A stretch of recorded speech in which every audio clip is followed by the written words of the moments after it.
Hey everyone, it's Brain Farts here again, aka Thomas. So I just made a YouTube video about for traditional Catholics and for non-traditional Catholics about what to and what not to do when we, as traditional Catholics, go to a non-traditional Catholic funeral and all the complexities of the situation. I decided I also study comparative religion as a hobby, and I am very much aware that we're not the only we traditional Catholics aren't the only one who really has this problem. And sometimes I have been to traditional Catholic funerals where I have looked and I have known that the shoe has been on the other foot. Um, so anyway, one of my hobbies is studying comparative religion. So yeah, that's hence the title of this video, Interfaith Mourning. So basically, I'm going to give advice on how to like handle death and funerals when you have like people who are showing this funeral who have very complex, different views about how to actually handle death and and don't handle death and how to more or less handle it. So anyway, again, in case this is the first YouTube video of mine you are watching, I am a traditionalist Roman Catholic. I do not. It is again literally against my religion to attend worship services other than my own, save under like extraordinary circumstances. And this does include funerals of family and friends, people I care about. Um, there are ways I can go and attend the funeral, but there are certain things that have to be followed.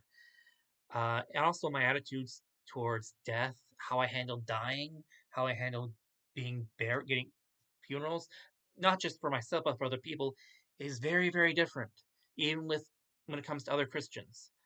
Uh, so, so this is gonna be a bit of practical advice.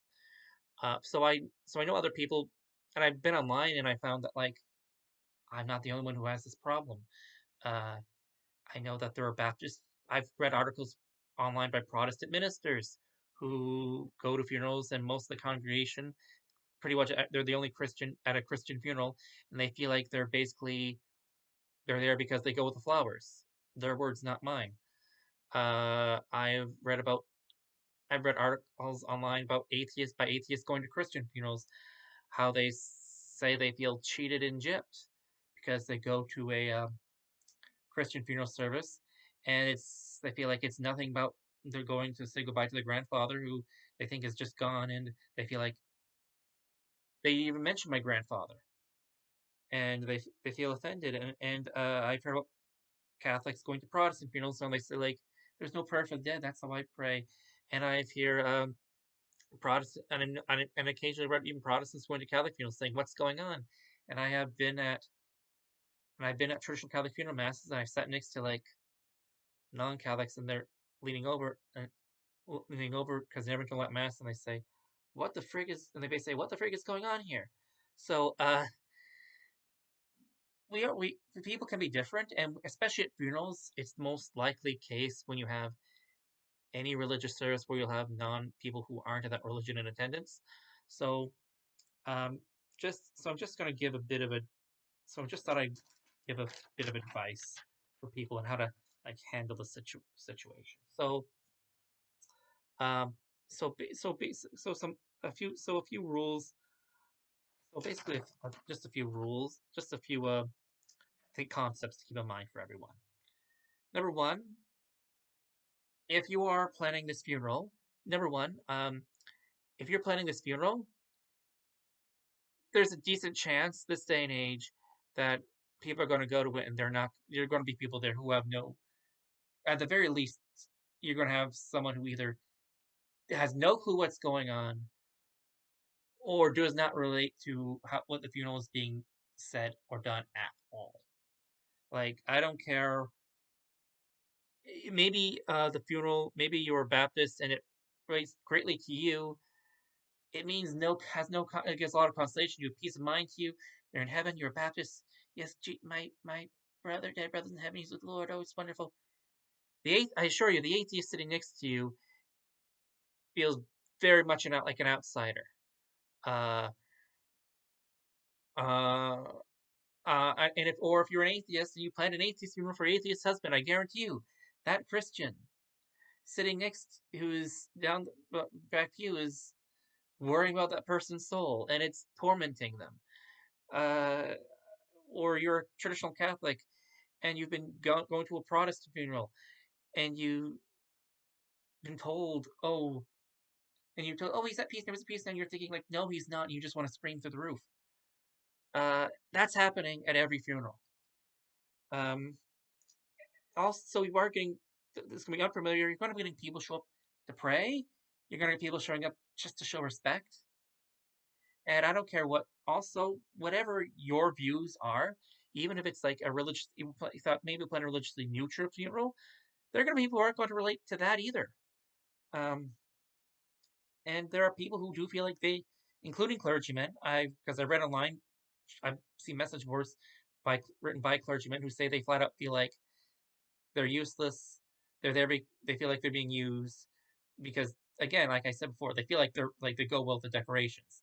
And it's like a very they try to figure out how to, as they administer, can even, and they're calling even fit in, fit in at the funeral, how they can make it even meaningful even for them because they feel like they're being used, and to a degree they are.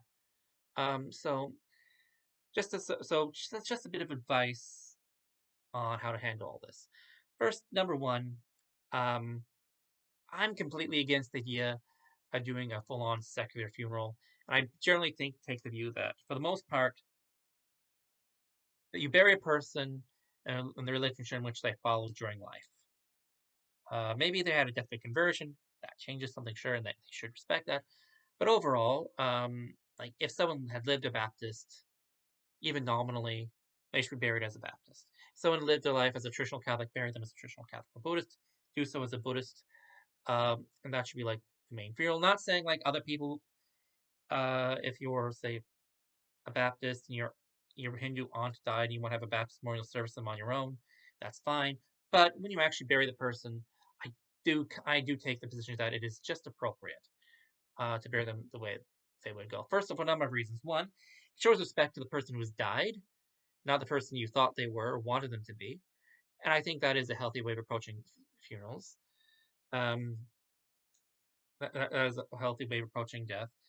Two, I gotta say, I know they're saying that you deserve the funeral that pleases you and the family. I I gotta take I gotta take I have to take offense to that again because you're opposing because you then normalize imposing uh the family's review on the view of like the person who died, which may be in this day and age, let's be honest, may be very different things. So like just general thumb, and also like even if you have a totally secular funeral, there again, like I mentioned before, there are people who don't relate even to that. So I think people whatever religion a person followed in life, and there are some exceptions. Like I've met atheists who said like my family's Christian, I'm atheist. When I die, I'm gonna be buried as like a Christian. I'm fine with that because that will console my family. That's fine. But for the general rule of thumb, bury people in their religion and just don't go to secular funerals by default. By default. Um, Another piece of advice I would say is like whether you're a minister, whether you're planning a funeral, whether you're attending the funeral, don't assume that your way of dealing with death and mourning is the default for everyone. Even if you think it's the right way, it should be the right way for everyone, it probably isn't. Is everyone probably doesn't feel the same way you do. So keep that in mind that there are people there who are going to find things strange, and like there are people going to be going to a Baptist funeral who've never been to a Baptist church service and think this is just all weird and strange, and or to a Catholic one, or a Buddhist one, etc., etc. Um, Next piece of advice: be honest about what's going on, and what is and is not a religious right. Like, and I have to say this, I have to call particularly evangelical Christians for this one. Um, uh, yeah, I've had evangelical Christians flat out lie to me about the nature of religious services, to try to get me to go and take part, and I caught them in it, and it is just simply dishonest. It's a very dishonest way of evangelism, and FYI, even from that perspective, it simply does not work. It just makes you look dishonest, if anything else. This goes for everyone, by the way. And let's be honest, not just evangelical Christians. There is a lot of people. I find people when someone dies in the family or a friend, people suddenly become very, very, very, very selfish, and they expect and demand everyone else mourn as they mourn and grieve with and do handle things their way. That's not charitable. That's not loving, and that's not respecting the person who's passed on or the other people who are also grieving. So if say you have a Muslim and they go to a Christian funeral and they ask, is this like part of the worship, or they have scruples about it, you should be honest. Like, and if that means like the person who you were hoping to be pallbearer can be pallbearer because their religion says no, let them have leave them in peace. Be honest about about the nature. What is not religious. What aspect of the service? Next piece of advice is the clergyman. If you are, if the person officiating the funeral is a clergyman of a particular denomination, you should not be mad at them when they act like a clergyman of that denomination. Yes, they should be polite. Yes, should be respectful, but you can't really fault them. And in some cases, there are certain clergymen that just should not fit. Like I know of one case, there was a fundamentalist Baptist minister who was randomly invited to the funeral of a woman who was a lesbian. It is a slideshow of the lesbian woman's life, and I will, in charity to everyone involved, let you imagine what happened next. Uh, the fact of the matter is, I blame the funeral home for that situation. Uh, and so, if you have a clergyman involved, and it is a interfaith thing, you are doing slideshows, you should probably keep them in the loop, whatever's going on. Just to be mindful, and it's because they are fishing, they should know everything. Um, what's going on. You don't want to put them in a situation where they're uncomfortable. Yes, maybe you're hardline pro Christian evangelized world. Maybe you're pro LGBTQ. The funeral service is not the time to have that conversation. I'm sorry. Um, uh, that is not the time or the place. Um, so if you so my so my so you shouldn't fault now you should not fault the clergyman for acting like that clergyman. If you have a problem with his beliefs and you're arranging the funeral and everyone's going to get offended, maybe you should just bite your lip or else find another clergyman is my personal advice. And if it's what the dead person would have wanted, then in my opinion, you should probably just bite your lip. Um,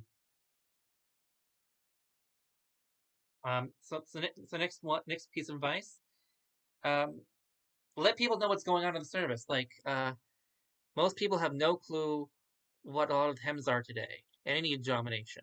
A lot of people have no clue. And this is one of my experiences. I was a traditional Catholic Latin Mass um, uh, for a funeral. Someone who died. I showed up late. I showed up late because I had to take the bus. Um, and I was like, so I sat in the back.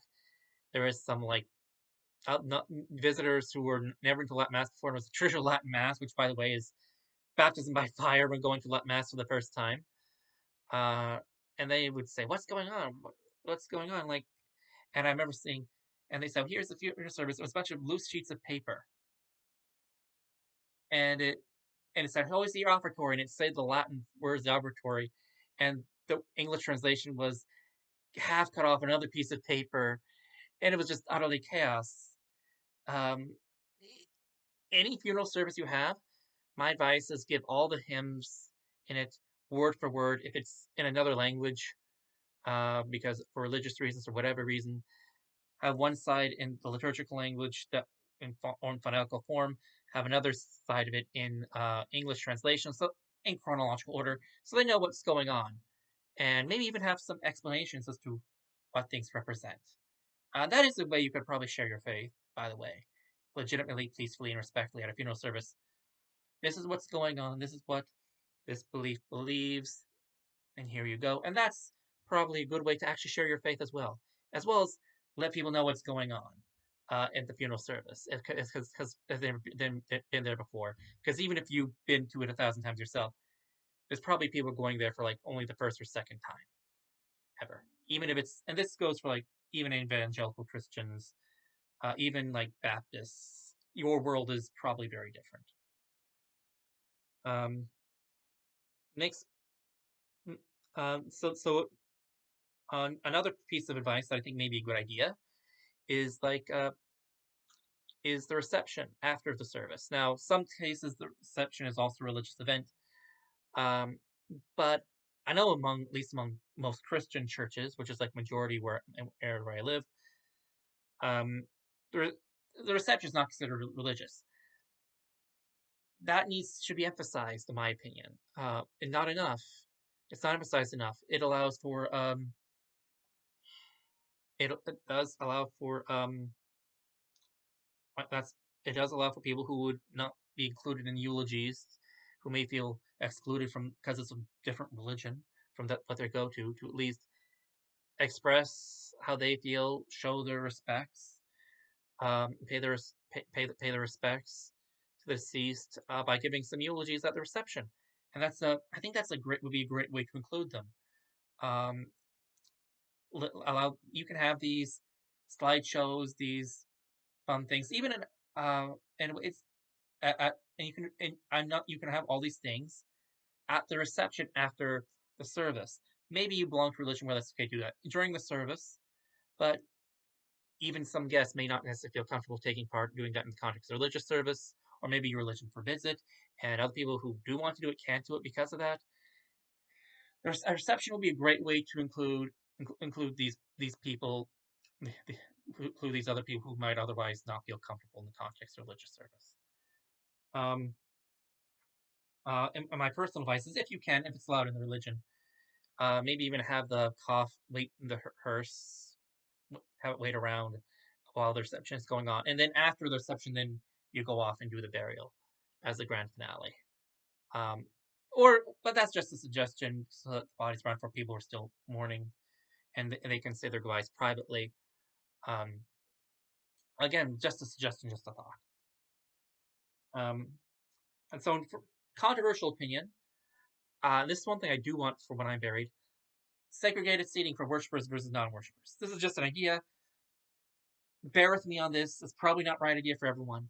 Um, so again, like I said, at that traditional Catholic funeral that I went to, where ended up being seated next. I was trying to pray the rosary for the person who passed away. The person right next to me was having a conversation.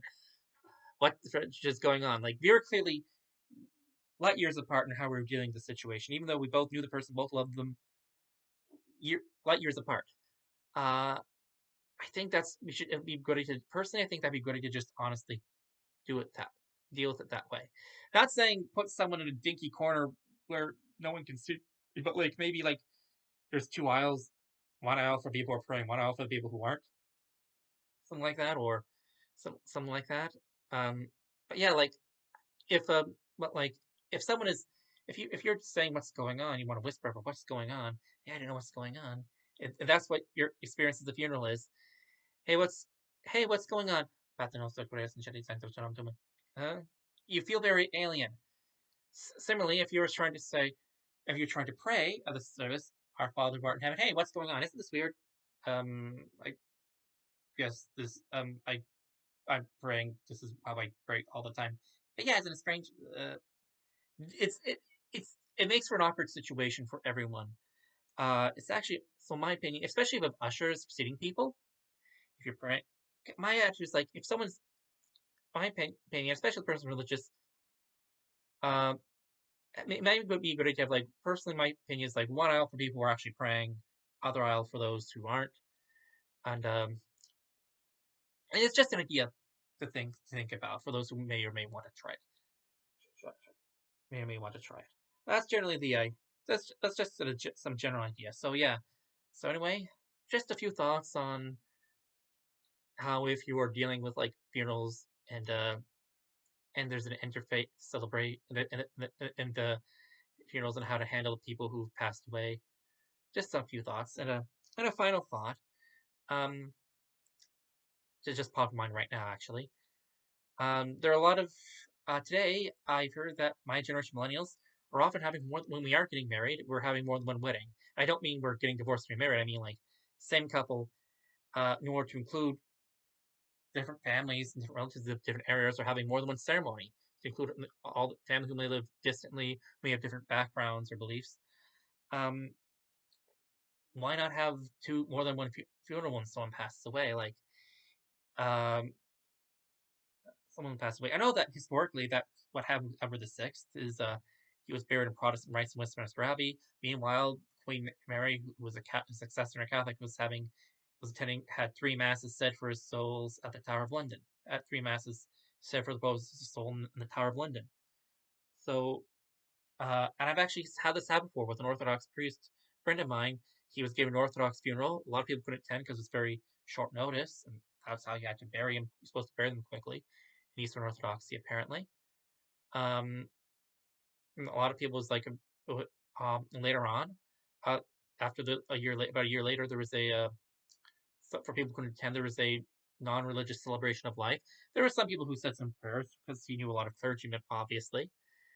Um, but yeah, that's how he was, and he had a huge celebration of life with tea and cake and food and Irish music, even though he wasn't Irish, uh, and all this other stuff, and eulogies and the whole bit. So I think that was great. Because his own religious views were completely respected 110%, and everyone else got to have this funeral, and they would be able to process and visit his graveside and visit his grave as well, privately as well.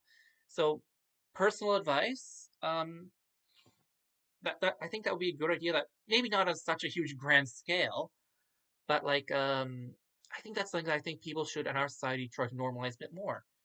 Um, we don't do our duty when you bury someone. You have to do your duty to God. You have to do your duty to the person who's died and to the family, including the people who may not necessarily relate to all that stuff.